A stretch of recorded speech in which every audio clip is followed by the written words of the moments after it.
hello, thank you for joining me today. Hope your day's going well so far.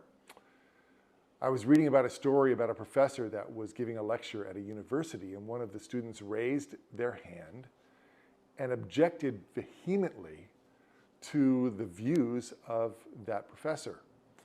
And everybody in the class was expecting a strong answer, a return for this professor in response to what the student had said.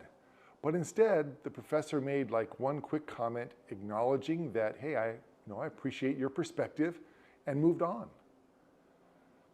And that just was a great example of someone who doesn't have to have the last word.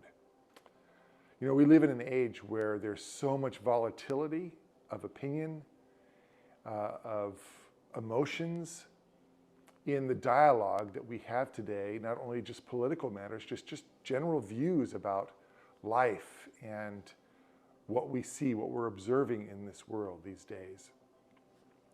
And I was brought to this text here from Ecclesiastes chapter 5, and it really gave some good advice. It says in verses 1 and 2, "Walk prudently when you go to the house of God, and draw near to hear, rather than to give the sacrifice of fools, for they do not know that they do evil." So it's better to hear than to give the sacrifice of fools, and to be constantly talking or having to have that last word. Do not be rash with your mouth, verse 2, and let not your heart utter anything hastily before God. Just great advice these days that, you know, when someone responds to us or says something that we don't appreciate, let the Holy Spirit work in you and just remind you that you don't have to have the last word. I'm learning the same thing myself.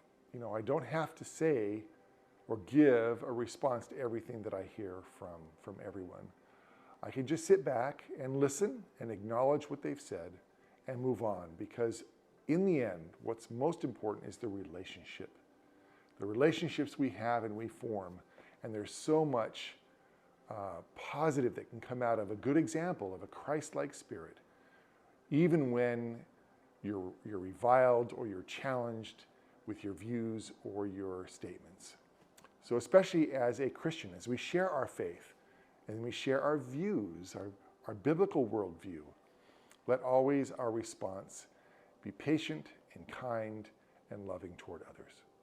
God bless you today as you practice the Christ-like spirit that God has put in you.